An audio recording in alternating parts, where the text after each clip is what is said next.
Wrestling fans, hello and welcome to another great action-packed episode of SICW All-Star Wrestling. I'm Drew Abendhaus here with Lucky P. Larson, Esquire, who I'm told is still the manager of the Tag Team Champions. You know anything about that? Fantastic. It worked. Ladies and gentlemen, this is going to be a good one. Our TV main event, your man Kowalski going one-on-one with the Night Train, Gary Jackson. We haven't seen Gary Jackson since he took that fireball to the face recently in Belleville. And he hasn't seen anybody either. Isn't that great? Isn't that great? So, ladies and gentlemen, honestly, we haven't seen him. I don't know what kind of shape Gary Jackson is in, but we'll find out here today. Plus, very talented wrestler who is not a normal part of the roster here. We have James Jeffries coming to us from Denton County, Texas, the home of the Von Erichs. I was just going to say that. He's a very popular young man. You guys are going to like him. We have words from the Big Texan today. Your guys, the LA Hustlers, are going to be in action in the opening contest, actually, and the best part of the show, sit down, get ready. Drew, tell him what's coming next. I'll tell him. This hour. Folks, I don't know what to expect. I think this guy might, because we first met you as the lawyer of this man. Ladies and gentlemen, I can't believe these words are coming out of my mouth. Say it. We have a Where Are They Now interview with Travis Cook. Yes, yes, yes. Travis has been gone from SICW for a long time. It was the one and only Flash Flanagan sending Travis Cook packing. What does he have to say? What has he been doing? I guess we're going to find out today. Our long nightmare may soon be over. You well, will soon hear those glorious words coming out of Travis Cook's mouth. See his beautiful little baby face.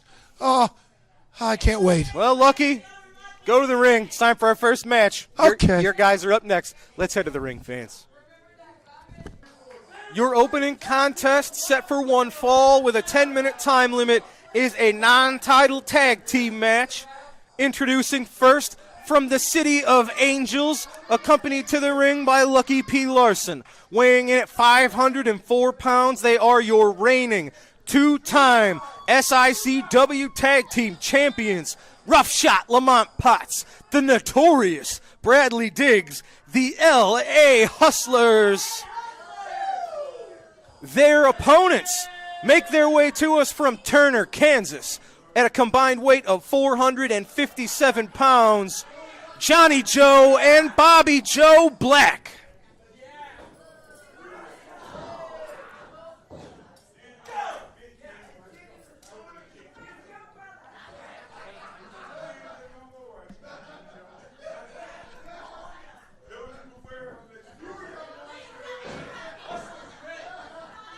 It's a calm before the storm, ladies and gentlemen. Referee Andy Anderson calls for the bell. Personally, very interested in this contest. The LA Hustlers recently, they've been turning away all challengers to these tag titles. Sometimes they use foreign objects. Lucky's right here with his briefcase. Sometimes by outside interference. Again, Lucky's right here. And sometimes by sheer dumb luck. But they've held on to these belts. And now they've won them, and they've won them twice. So they're the team to beat here in SICW. Their opponents today are relative newcomers to the wrestling scene, Bobby Joe and Johnny Joe Black. The greatest tag team on God's green earth, the SICW two-time tag team champions. Lucky P. Larson, everybody. Now, Johnny Joe and Bobby Joe have been getting a lot of experience recently in the Midwest. Big double suplex onto Potts. Now this is Bobby Joe in the ring, Johnny Joe on the outside. Bobby Joe and Johnny Joe have been getting in the notches, putting in the reps.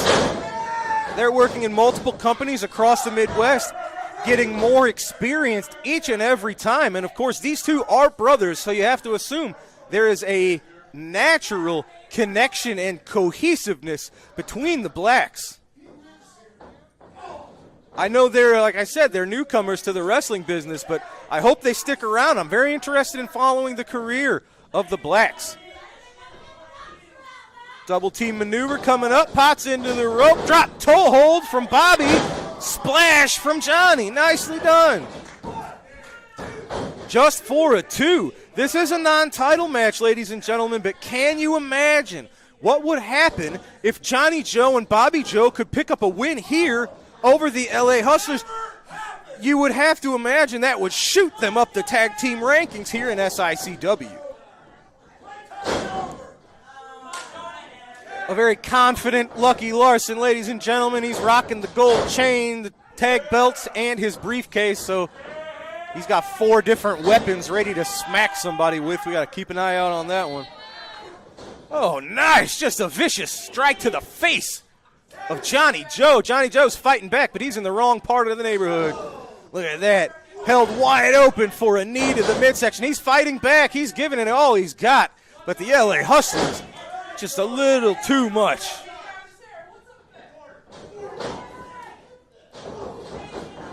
Johnny Joe, look at this. Fighting spirit. He's got a lot of fire in him. The LA Hustlers bringing the larger man into the ring. Nice. Oh, look at that. Showing they can do what the Blacks do. Anything you could do, we could do better. Look at this. The Hustlers trying to do a little showing off. One-upsmanship against the Blacks.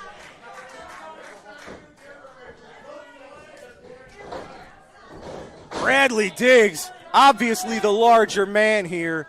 Johnny Joe's been fighting back for several minutes. Obviously has a fighting spirit. He's a tough son of a gun. You can see the marks on his chest. He's obviously been in some wars here in the squared circle. LA Hustlers using their experience and their tag team expertise to stay one step ahead of the relative newcomers.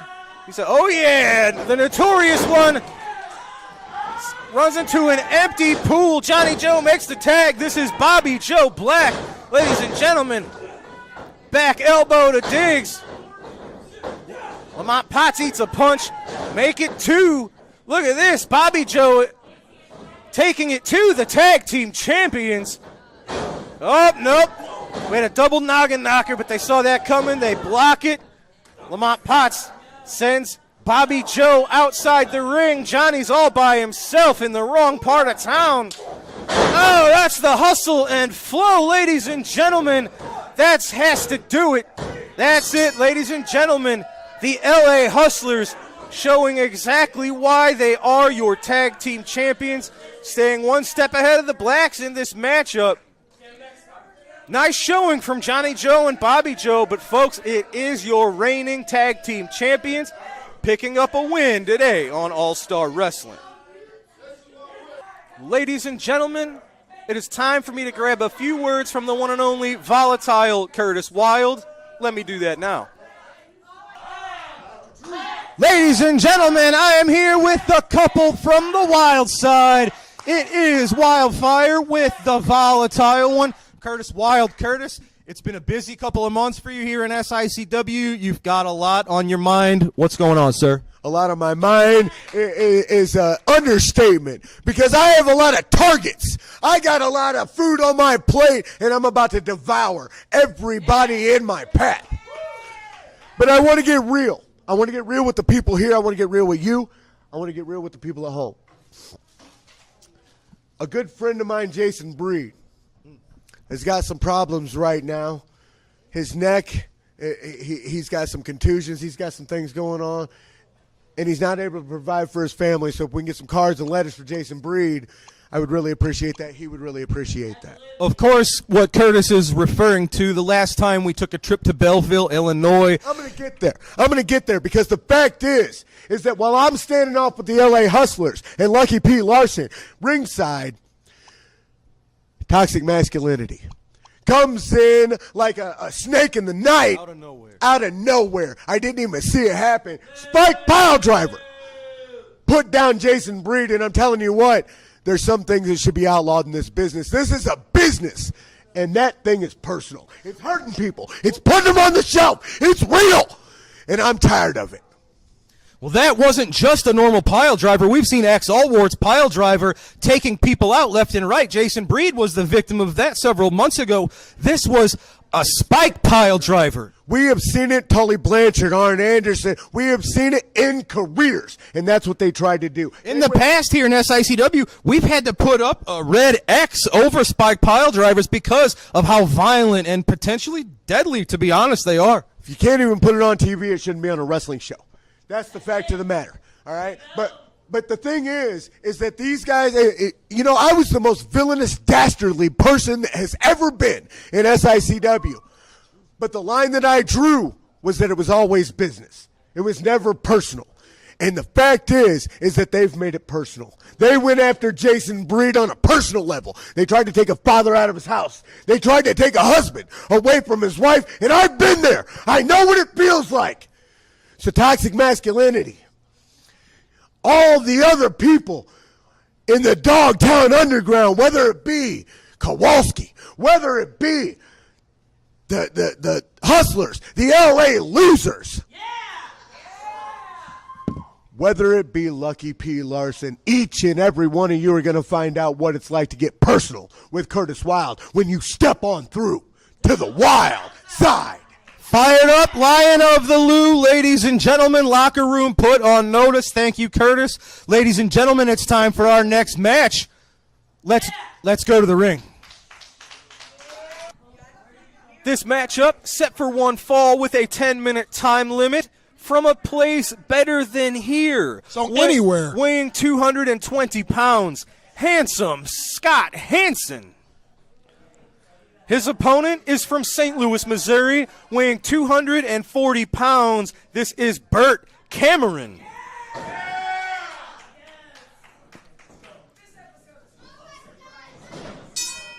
The bell is rung. This match is underway, ladies and gentlemen. Both of these men making their All-Star Wrestling debut. We recently saw handsome Scott Hansen at the Little Devil Show in Belleville, Illinois. He impressed everyone. He is taking on Burt Cameron. Burt Cameron, obviously the one in the blue tights and knee pads with the pink wrist tape. Now, why is it obvious that that's him to these people who don't know either one of them? Because I can see it, and I just told them. And now we know. So basically, Scott Hansen has his last name on the back of his tights, which helps too. Eugene's put on some weight. It's not Eugene. There is a physical resemblance. And Stan the Lariat Hansen, he's looking younger than he has in a while. Shaved his mustache. This is the first time I've ever seen Burt Cameron. I'm looking forward to seeing what he provides. Scott Hansen, like I said, had put up a heck of a fight against Joe Helms, but that was sort of the coming out party of the silverback Joe Helms.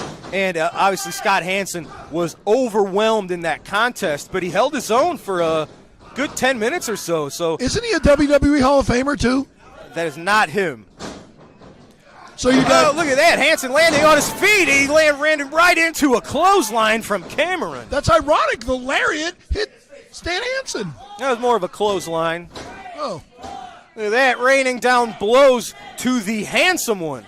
Too many. So wait a minute. Too many of those, and Hansen's not going to be too handsome. Now I'm confused here. Is this handsome Jimmy Valiant, or is it the Lariat Stan Hansen? It's none of those. You're very confused. So they had a kid, and it's handsome Hansen. I don't know if science would allow for that, but we'll go with it. Okay. Oh, look at that. Nicely done from Hansen. Kick. That was pretty impressive. Absolutely. Pele kick similar to AJ Styles. Nicely done. You know what else you could call that? You could call that an Edson Arantes do Nascimento kick. Oh, we're learning here today. Yeah, that's Pele's real name. Well, Edson Arantes do Nascimento. Look it up, fans. No, it's true. That's good. Yep. We educate as well as entertain here on All-Star Wrestling. Absolutely. Edson Arantes do Nascimento is Pele. Bernard Schwartz was Tony Curtis. All right. Hansen, look at that, just lifting up the larger man, planting him with relative ease. Whoa! Followed up with a leg drop, getting plenty of elevation before dropping the leg. Nicely done. I'm impressed by this guy. A lot of people have been impressed by handsome Scott Hansen. Yeah. I might have to talk to this guy. I don't think we need that. What's he going for here? Oh, man. A T-bone. Nicely done. Oh, it reminded me of like a Tazplex. The smaller man showing strength that, to be honest, I underestimated. Well, see, I would never look do at that. this, lining him up. Oh, look at that. I like that. Insult to injury. Hangman neck breaker from Hanson onto Cameron. That's it. Float over with the cocky pin. And it was enough. He's done. That is enough. That's all it took. Hangman neck breaker. We haven't seen one of those as efficiently as Hanson just delivered it. Ladies and gentlemen, newcomer to SICW, Handsome Scott Hanson picking up a win, putting the locker room on notice. Maybe someone to keep an eye on here in the Midwest. I definitely think I'm going to keep my eye on this guy. Ladies and gentlemen, what a match. We've got to take a commercial break. When we return, it is this week's Promoter's Corner. Don't go anywhere. Wrestling fans, you looking for the best in daily lunch specials and great menu food items? Look no further than Layla's Roadhouse, 440 Falling Springs Road in Cahokia Heights, Illinois. That's right, a family sit-down dining and always great specials. Also has the best pizza in the area. Wrestling fans, join SICW when they return for the annual fundraiser at the Holy Rosie Gymnasium in Fairmount City. This year, the Big Texan will take on superstar Steve Fender in a steel cage match. Don't miss your opportunity to attend this great event. All right, wrestling fans, we are back, and it is time to hear from our promoter in this week's Promoter's Corner. Let's go there. Introducing from Los Angeles, California, weighing 250 pounds, Mr. USA, Tony Atlas. From Pensacola, Florida, weighing 225 pounds, Ted Allen. Referee, Ed Warren.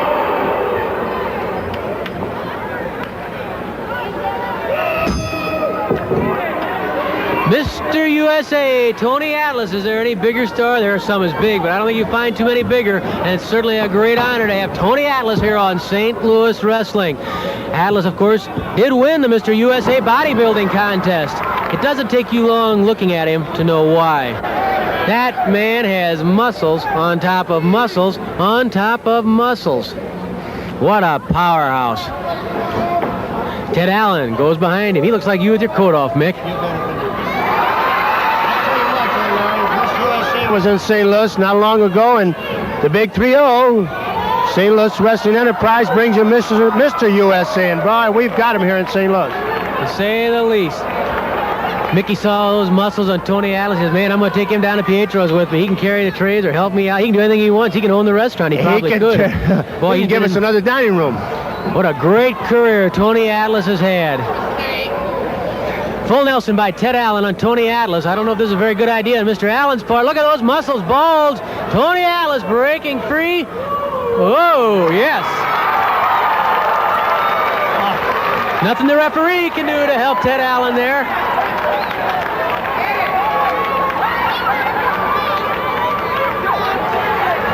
Tony Atlas. Ted Allen has a real problem here. Not that it can't be conquered. Nobody is indestructible. Everybody can be beat. Professor Toru Tanaka is saying that about King Kong Brody. He's pointed out before, he says, everybody in St. Louis, everybody in the world, they think that King Kong Brody is indestructible. But Professor Toru Tanaka, and you know what's happened between them before, Professor Toru Tanaka intends to prove to everybody in the wrestling world next Friday night at the Checker Dome that King Kong Brody can not only be beaten but destroyed.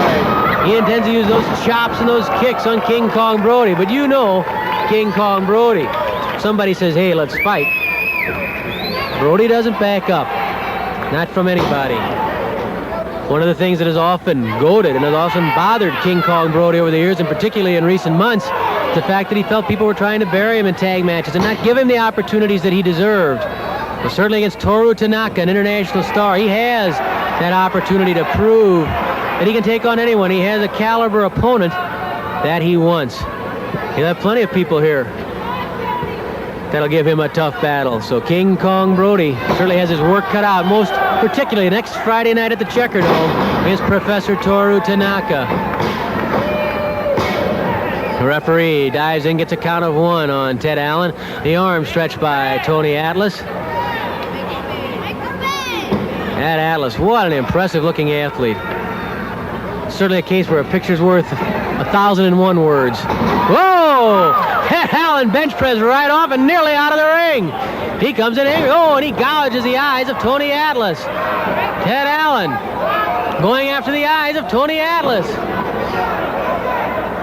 Atlas staggered, blinded. Ted Allen pounding on that muscular back of Mr. USA, Tony Atlas. Allen flails away, but Atlas fighting back. Tony Atlas drops Ted Allen. A double punch. Tony Atlas puts Allen down. Headbutt by Tony Atlas on Ted Allen. Flying elbow drop by Atlas. Giant headbutt rather, to the side, and I have to tell you, Ted Allen, they learn that if it comes to a fight, Tony Atlas has some answers himself.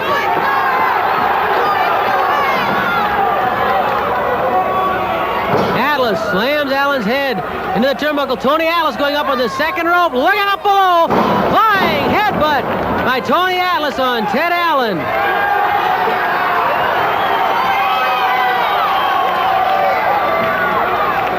Tony Atlas grabs Allen. Uh-oh! Look out below!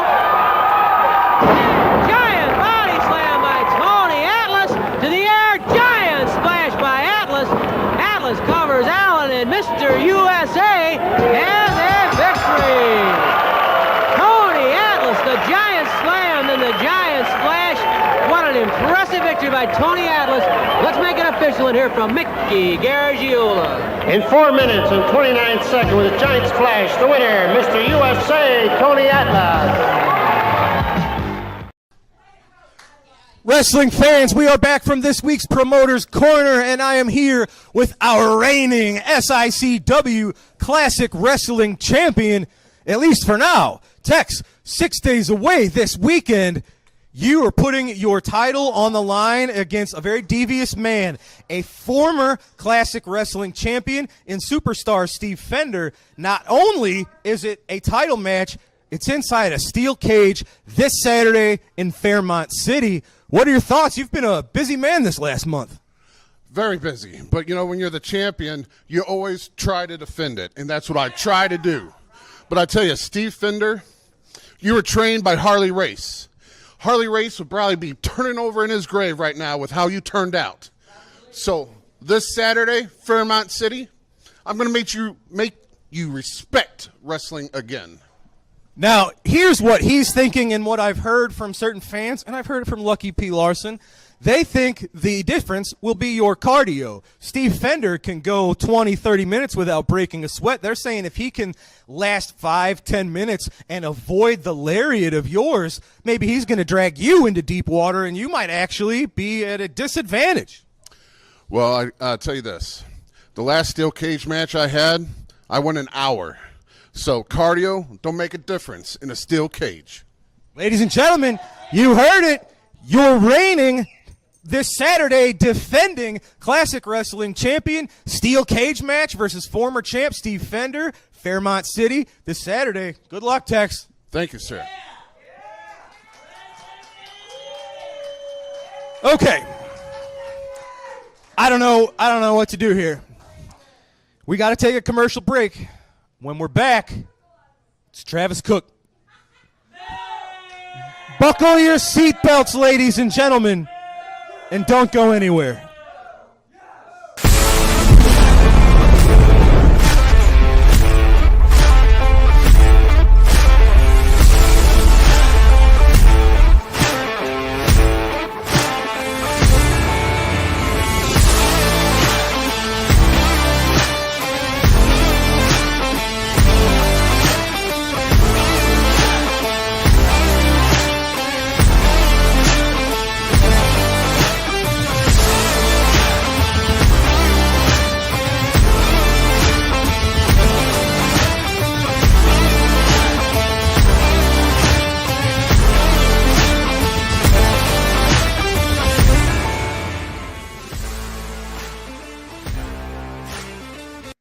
Wrestling fans, there's nothing better than barbecue and wrestling. When you're hungry, stop by Mr. Barbecue with 2 locations to serve you in Columbia and Waterloo, Illinois. Great barbecue, cold beverages, and SICW wrestling.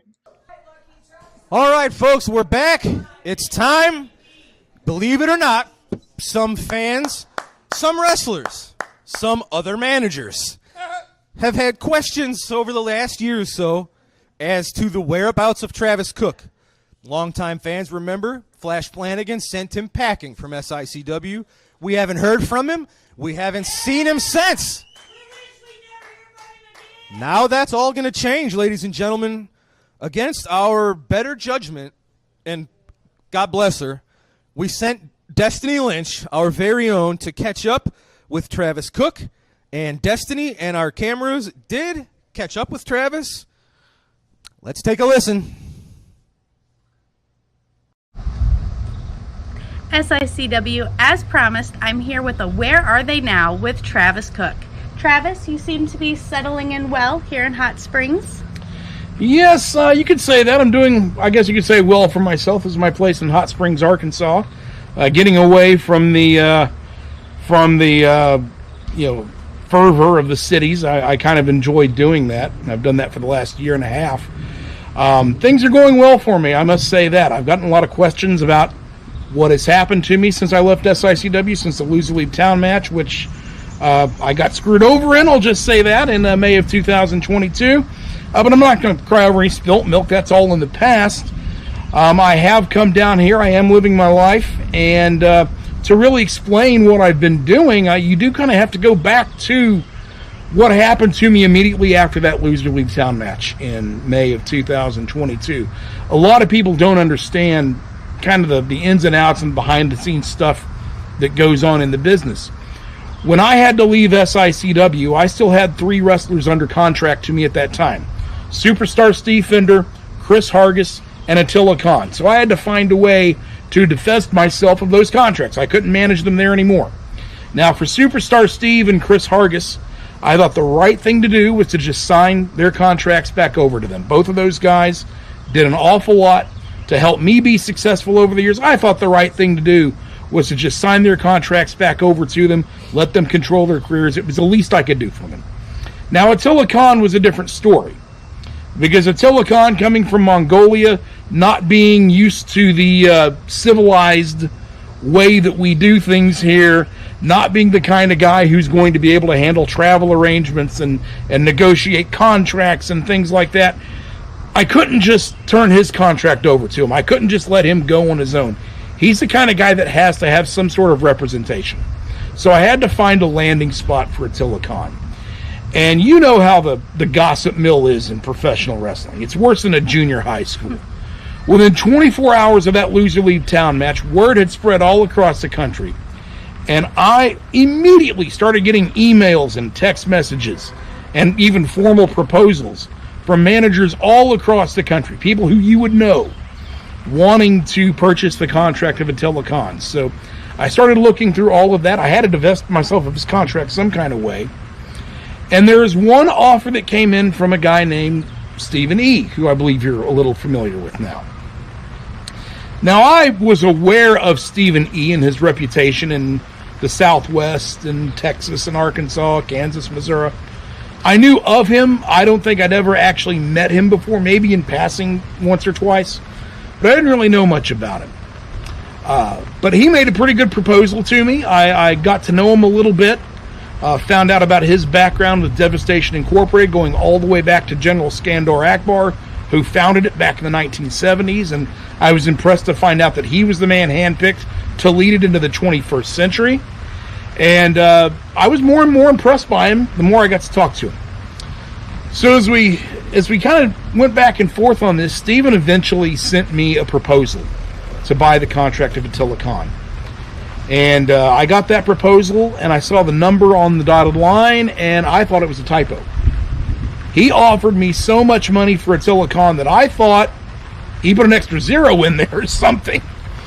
So I called him back. I'm like, Stephen, is this actually the number? He said, yes, it is. My investors really want to bring in Attila Khan. They want his contract. They're willing to pay a premium price.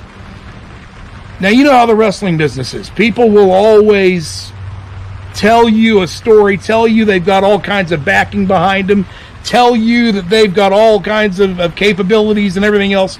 And if you've been around this business very long, you know not to believe that kind of thing until you've checked it out. Everybody's got a plan. Everybody's got a story, right? So I started looking into Stephen E. and the investors he said he had. And I knew they were international in nature. I knew there were some of them from Saudi Arabia, from from Syria, from some different places in the Middle East, and I had some people snoop around, and I found out it was all legit. The investors were all there. I don't particularly know what they necessarily do for a living. I don't know exactly where the money came from in terms of how they got it, but they had the money. And I found out as well that Saudi Arabia, all over the world right now, is doing a lot of great things in sport and trying to invest in that. They have gone into golf. They've gone into soccer. They brought the WWE into Saudi Arabia, and those shows have been very well received in the wrestling industry. Everybody's happy they're doing it. And so Stephen E. and Devastation Incorporated seem to be just another approach to that. So when I found out the money that he promised me was good, it was there, well, I signed that contract immediately over to him. There's one hard and fast rule I've always had in business, and that is if somebody is willing to overpay you for an asset, you always let them do it. And as much as I like Attila Khan, I thought Stephen E. might have been overpaying for him, and I took that opportunity. I took that money. I signed the contract over to him, and as you can see, it's turned out extremely, extremely well for me. So, dollar signs over buying American product. Well, Stephen, Attila Khan's a Mongolian product. I'm certainly an American product, but some would say I've sold out on my country. I don't think that's true. I didn't sell out. I cashed out. Because I've been in this business for over 20 years. I've been very successful. But I've always wanted that one big payoff that would make it all make sense, make it all worthwhile. And in late 2021, I thought I was going to have that when Attila Khan wrestled Trevor Murdoch for the NWA World title. If not for a bad referee's decision, Attila Khan would be the NWA champion today, and I would have that big payout that I deserve for my 20 years in this business, but it didn't happen. So I started looking for a way to get that big money that I deserve after my glorious career, and Stephen E. brought it to me. So I cashed out what I've deserved all along. And I got so much money out of this, I don't want to give you numbers, but I got so much money out of this that I retired. You haven't seen me try to come back to SICW. You haven't seen me try to go back to any of the places I had offers to. They had offers for me in Tennessee where I've been successful in the past. Some offers to go back to Florida where I started my career. I turned them all down. I got out. I turned my back on this wrestling business, and I got out, which so few people seem to be able to do. But I did it, and I was able to do it because of the money from Stephen E. and his investors. Now, I understand that Stephen E.'s gone even further. He wants to buy SICW. He's given Herb Simmons a proposal, a contract, and Herb said, hey, I'll have my attorneys look at this. He's thinking about it. He's considering it. Now, I can't stand Herb Simmons. I kind of wish he'd get his at some point, but I've got to admit that Herb Simmons, with all the enemies you've made in your life, you know sometimes, somewhere, someone's going to get to you, so maybe this is the right thing for you to do. Maybe it's time for you to cash out at long last after 50 years or whatever it's been. And I can assure you, Herb Simmons, I can assure you, Stephen E.'s money's good. His investors are there. Everything he's promising you will be there. And as much as I don't like you, Herb Simmons, you can end up living the life that I'm living right now. A life of leisure, a life of enjoyment, a life of finally cashing out on a glorious career. You can do that too. I would take Stephen E.'s offer very, very seriously. Well, SICW, out of the mouth of Travis Cook. Wait. Before, I didn't mean to cut you off, but since we're telling everything right now, since we're putting all the dirty laundry out there, you want to know everything, don't you? We might as well just put it all out there, right? Totally unrelated to Stephen E. and the till and everything, but do you remember that deal a few months ago where Kevin Sullivan came down here in the Purple Haze and he was leaving all the notes for Flash Flanagan and it was really weird and Flash didn't know what to do and then they tried to set him on fire with a lighter. You remember all that? Yeah, you remember that? Yeah. Who do you think picked up the phone and called Kevin Sullivan to begin with? Now, if you'll pardon me, I got a massage scheduled. I'm out of here.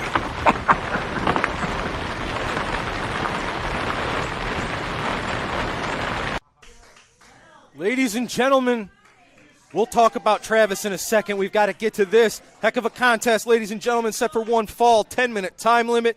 Introducing first from San Francisco, California, at 215 pounds, Sean Douglas. His opponent is from Denton County, Texas, at 205 pounds, James Jeffries. Oh, Douglas getting the jump on Jeffries from the get-go. Is that Jeffries or Jannetty? That's certainly not Marty Jannetty. That is the very popular James Jeffries coming to us from the home of the Von Erichs, Denton County, Texas. Does he use a claw? And he brings the same fan reactions. The fans love him. A very popular young man. Oh, nice cross-body block. He looks like Marty Jannetty. Okay. He also looks like a young Tom Pritchard. Yes, he does. Yeah, of course. Nice drop kick Now, sends Douglas to the mat. I have to say, was it not just one of the greatest things since, I don't know, sliced bread to see my good friend Travis Cook again? I'll say this, and we'll move on. I thought the time away would have changed Travis Cook.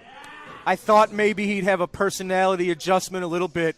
But fans, you just saw it. It's the same old Travis. We were lucky to have lasted so long without him getting his greasy fingers on what we're doing here, but you just saw it. Hopefully that'll be the last time we see him for at least a little while. That's not very nice. Well, but you are right about one thing. It's too much. He left, and then you showed up. And then Stephen East showed up. See? All three of you here at the same time would be too much for any of us. See, you got one thing right. You got lucky. You did get lucky. Well, that's not exactly in the literal sense of the word. But here, we got to get back. This is a heck of a contest between two up-and-coming youngsters. James Jeffries has the momentary advantage over Sean Douglas. You know what I hope Sean Douglas does here? What? I hope he ties this guy's tassels to the ring ropes. You're fascinated with tassels. Because they're stupid. They serve no purpose. Yeah, a little bit of visual flair. Okay, how does that help you win a match? It can add to your confidence and your star power. Richard Shaw has more confidence than anybody in this company. Well, maybe How many matches has he won? Maybe he needs tassels. There you go. You go tell Richard Shaw, wear tassels, and maybe you'll win. It's the obvious difference. The only difference between Marty Jannetty, Tom Pritchard here, and Richard Shaw is the tassels? Look at this. Sean Douglas has that arm barred, and then he used the right arm to deliver a blow. Look at this. Nicely done, like a double-edged attack here. Yeah, the tassels don't seem to be doing anything. We'll see. They'll give him the power to power up. Unless he, chokes him with them. Worked for the Ultimate Warrior. Unless, yeah, okay. Unless he chokes him with the tassels. Plus, the Ultimate Warrior had tassels on his arms, too. We're happy to have James Jeffries here in an all-star wrestling ring. He's been very popular. He's only made a handful of visits down to us in this area. Fans love him. The locker room loves him. I think right now, the ring ropes love him. Yeah, they certainly do. Herb is a fan. We've all connected with James Jeffries. He really is a heck of a fan. He hasn't even said hello to me. Well, that's a testament to his character. He's a wise man as well. Sean Douglas, I tell you what, he's had 1, 2, look at 3, that. Nice 4. Sort of an improvised hook of the legs from Douglas. Sean Douglas, I have to admit, is showing ring awareness that is beyond his years. Yeah, I heard he's only 18. It's true. In fact, I heard he's the youngest member of the SICW roster. You heard it from me. Unless Tyler Cooley's technically on the roster. Is he like 12? Shout out to our good friend Tyler Cooley. Look at this. He said, I'm not doing anything. I'm innocent. No, he had his throat draped on the ropes. Sean Douglas, for a young man, he's obviously taking cues from some of the best in the locker room. What they are the best at is debatable, but he's learning quickly. Who is this? Sean Douglas. What did I say? I'm just making sure. Okay. Oh, my God. Look at the clothesline to the upper back of Jeffrey. Sent him Boy, into this the ref mat. is terrible. It took him 10 minutes to get down to count 1. You could have timed him with a sundial. Who is this guy? That's Andy Anderson. He is new, and he's learning. Andy Anderson. He's a good guy, and he's learning quickly. So this is Andrew Anderson? He's not. James Jeffries clotheslines brings Douglas to the mat. He's lost a lot of weight. Oh, one more. a discus nicely punch. done. See, there's your throwback to the Von Erichs. Absolutely. There was a discus punch. Huge influence, obviously, on the very popular James Jeffries. Cross-body block from the top rope. Is that going to do it? No, it's not. I thought that was going to do it. Oh, Sean you're wrong Douglas again. showing resiliency, kicking out at 2. Going for that sliced bread maneuver he's used so successfully. He got it, folks. I think that is it. Hooks the leg for the 3. Now that is impressive. Absolutely. Slice bread number 2 without even running up the ring ropes. James Jeffries showing exactly why he has been so popular in this area. James Jeffries here on All-Star Wrestling. Hopefully it's not too long before we can see him again. As you can tell, the fans, big fan of James Jeffries, who is victorious today on All-Star Wrestling. I give credit where credit is due. I don't like the pandering. I think the tassels are stupid. I think he looks like Marty Jannetty and Tom Pritchard, but that was a heck of a move. Absolutely right. Ladies and gentlemen, we've got to take our final commercial break. When we return, it is time for your TV main event as the Night Train, Gary Jackson, goes one-on-one with your monster, Kowalski. Big man. Right after this. Wrestling fans, for all your massage needs, visit the Restorative Massage Center located inside the Sheer Technique Salon in Troy, Illinois. Masseuse Shauna has been a licensed massage therapist for over 10 years, and she customizes each massage to meet the needs of her clients, performing Swedish deep tissue and trigger point therapy. For all your massage needs, contact Shauna with the Restorative Massage Center. Wrestling fans, it's time for your TV main event. Set for one fall with TV time remaining. Introducing first with Lucky P. Larson Esquire, representing the Dogtown Underground from Milwaukee, Wisconsin. 459 pounds, Kowalski. His opponent is from Petticoat Junction, weighing 220 pounds. He is the Night Train, Gary Jackson.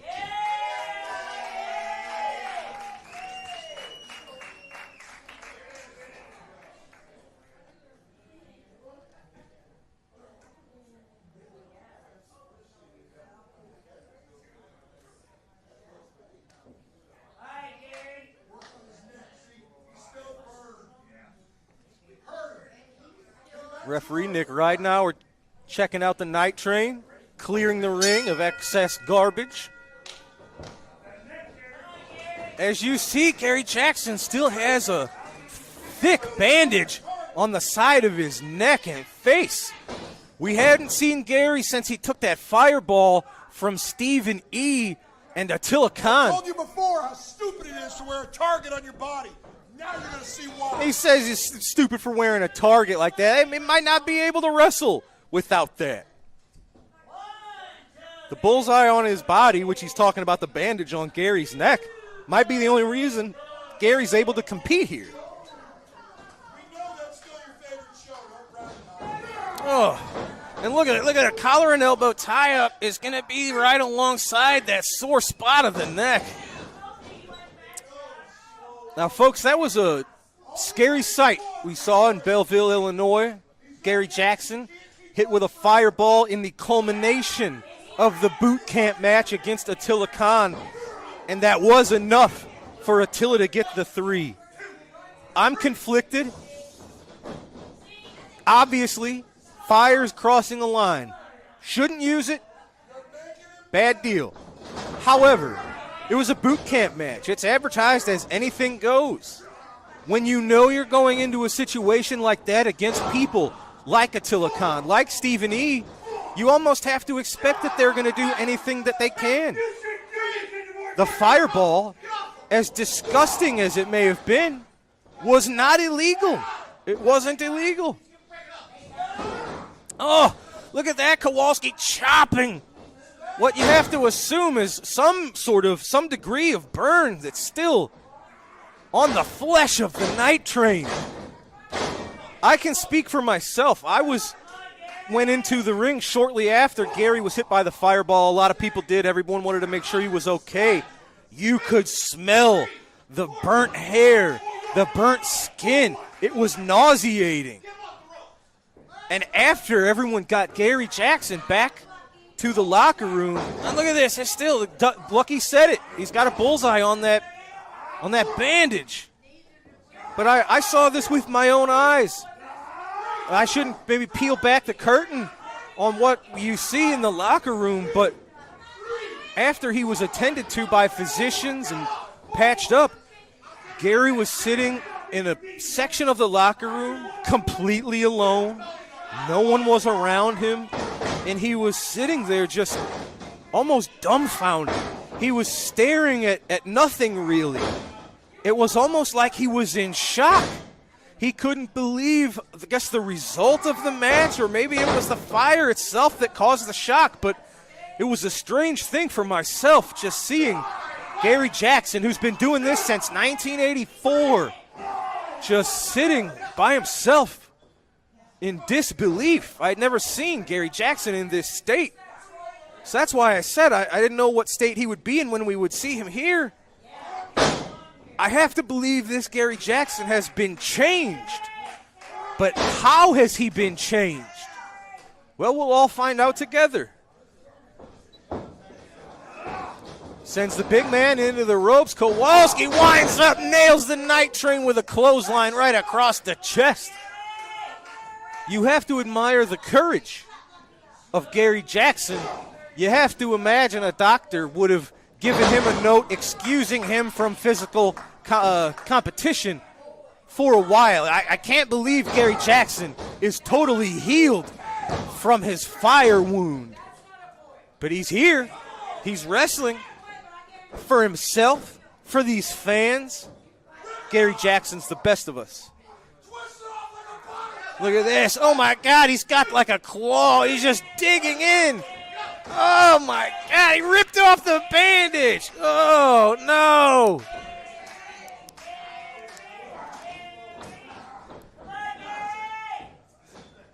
Night Train has to get something going. Sunset flip. I don't know about this one. This is certainly ambitious. If anybody can pull it off, it's the Night Train. No, Kowalski blocks it, but he's splashed into an empty pool. Ladies and gentlemen, Night Train has got locking up a hold of some kind here. He's turning Kowalski over. New submission hold from the Night Train. Oh, look out, no! Oh, it's the LA Hustlers. Lamont Potts, Bradley Diggs, jump Gary Jackson from behind.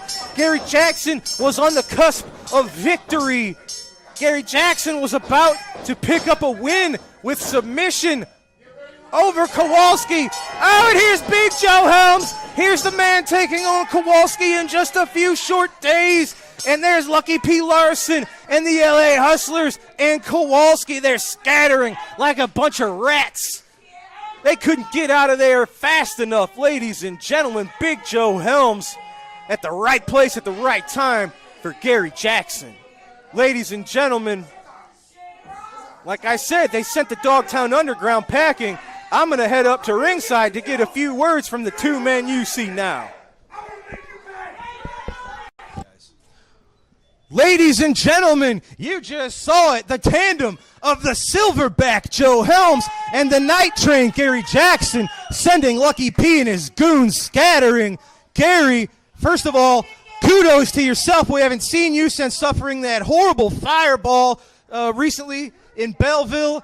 I give you kudos for competing. How are you feeling? Man, I'm feeling great. With all the great SICW fans behind me, nothing stops the train. Joe, right place, right time. You were the man to get that pack of dogs off of the Night Train. Gary was seconds away from picking up a win over Kowalski with that submission hold until he was jumped from behind with a man that you will be facing soon in Kowalski. Great save, sir. Timing is everything, Drew. And time is going to come for Kowalski in Dogtown Underground. All these run-ins is just a sign of weakness. They're scattering. They're worried right now about what's going to happen to the Dogtown. Night Train, you've been dealing with both of these threats, Devastation Incorporated and the Dogtown Underground. What does it feel like to have someone like the Silverback on your side? I told the fans of SICW, I got friends in the locker room. Here's one right now. the Big Texans, he's coming back around. He was hit by that fireball. Not only do we have the Big Texan, we got Bobby D. We got Billy McNeil. I mean, I can go on and on. We got friends. So, fellas, LA, Hustlers, Stephen E., look out. I may be down, but I'm not out because nothing stops the train, nothing stops SICW, nothing stops Herb Simmons for putting together these great matches. Yeah, I could have stayed at home and cried on my injuries, but champions don't do that. Whether you wear a belt or not, I am a champion 365, 24/7. Dogtown Underground, LA Hustler, Stephen E., the party is just getting started. Like I said, Big Joe Hims is on my side. The Big Texan, Bobby D., Billy McNeil. We got the damn Top Guns. Guys, we putting it together, and when we get ready to clean house, you better be ready to go because the train gonna take your ass to hell and drop you off. Ladies and gentlemen, is an alliance finally being formed to fight the likes of Devastation Incorporated and the Dogtown Underground? With a duo like this, you have to think so. That's all the time we have for today, ladies and gentlemen. Thanks for joining us. We'll see you right here next week. This Saturday, Fairmont City, the classic title is on the line as the Big Texan defends against former champion superstar Steve Fender in a steel cage. That's Fairmont City this Saturday. Don't miss it, and don't miss All-Star Wrestling each and every Sunday. We'll see you next week, ladies and gentlemen. Have a great night.